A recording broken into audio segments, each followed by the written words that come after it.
A candidate whose message of sound money, free markets, personal freedom, and a non-interventionist foreign policy has inspired a generation of rabble-rousing libertarians, of which your host is one, to rage against the machine.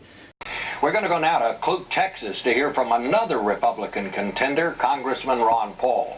Mr. Paul, welcome to Face the Nation. Let me talk to you first a little bit about what the Vice President said about Afghanistan, because basically what he said is we're going to stay the course there. Now, I know a lot of people in your party don't particularly agree with you on foreign policy, but has Afghanistan been worth our time and treasure? No, absolutely not. We went in there improperly. It was a waste. There's not going to be a happy ending. And I think the Republicans have dug a hole for themselves because they're trying to militarize the president and say we should do more. And yet 75% of the American people said we've had enough. It's cost us too much money. It's time to come home. But this was Obama's cherished position. He says this is the good war. And now we've been there 10 years. It's a sad state of affairs. And I think it's when you see innocent people dying, when you see all the collateral damage, you see 16 people getting murdered, that's a tragedy. But with thousands of innocent people are dying, they just call them collateral damage because we endlessly drop these bombs around and all the people who died in Iraq. No, it's time to change the policy. And this is my argument, is the American people want to change. They're tired of it. It's costing us too much money, but we're not offering anything differently. And so if this is to be an issue, the other Republican candidates offer nothing more than the continuation of the status quo or actually increasing the militarism that we have around the world. So I think that's a losing position. What are your plans now? I mean, it seems clear to me, and you can tell me I'm wrong, but it seems clear to me that there's no way you're going to get the nomination now. Do you intend to continue hanging around? Obviously, yes. You know, the conventional wisdom is there's no guarantee it knows. You were talking earlier on about Romney being the candidate, but that's the conventional wisdom, and I would admit that.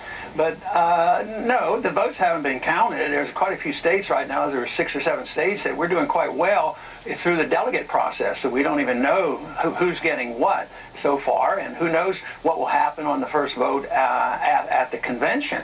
So I would say that it's very encouraging because I am talking to a whole generation which is expanding, you know, as far as age goes.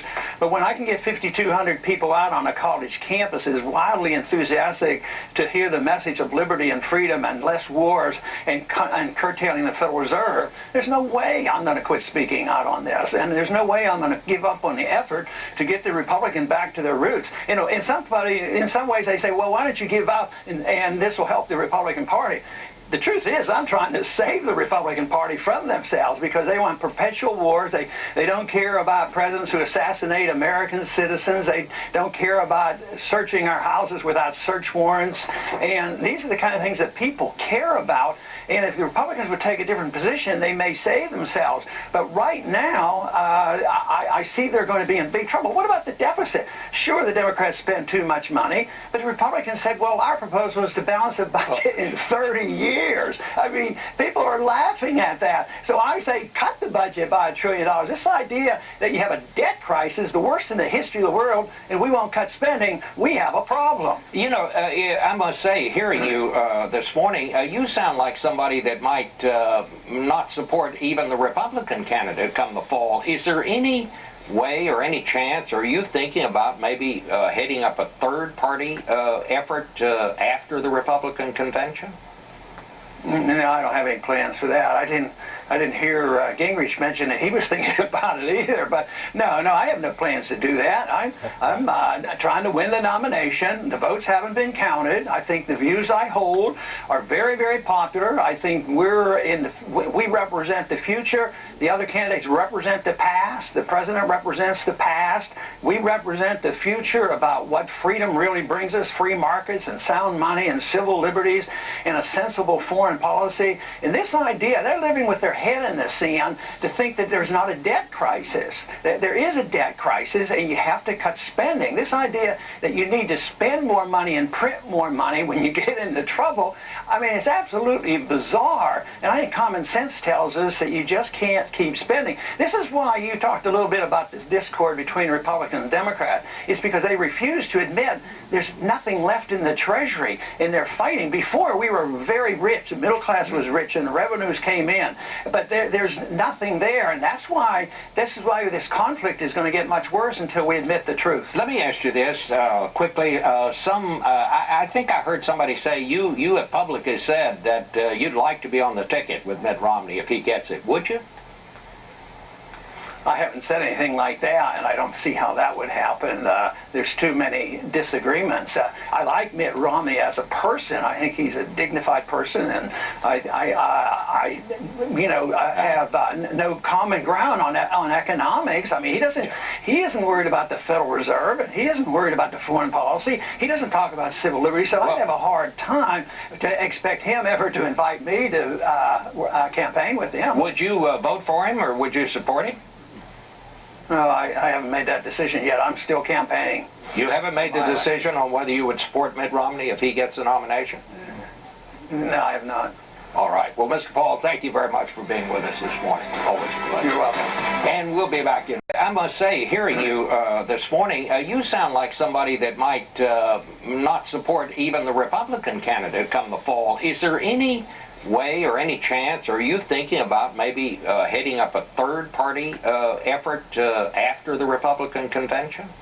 But I think the obligation of all of us should be the oath of office. We should take it shouldn't be the oath to the party. I'm sorry about that, but it isn't the oath to the party. It's the oath to our office to obey the law, and the law is the Constitution. I have to admit, I voted for that. It was against the principles I believed in, but when you're part of the team, sometimes you take one for the team, for the leader, and I made a mistake. Politics is a team sport, folks, and sometimes you gotta rally together and do something. And politics is a team sport, folks. Politics is a team sport. He has to go along to get along, and that's the way the team plays. But that's what the problem is with Washington. That's what's been going on for so long. If you're looking for someone who's never changed any positions on any policies, then I'm not your guy. I'm not your guy. Corporations are people, my friend. I think it's important to have the Fed as an independent agency. There are a lot of reasons not to elect me. Do you really want this cat to be president? Romney can't win. He's dead in the water. Very simply, the answer is send only people to Washington, send only people to the White House that know and understand and read the Constitution and enforce the Constitution.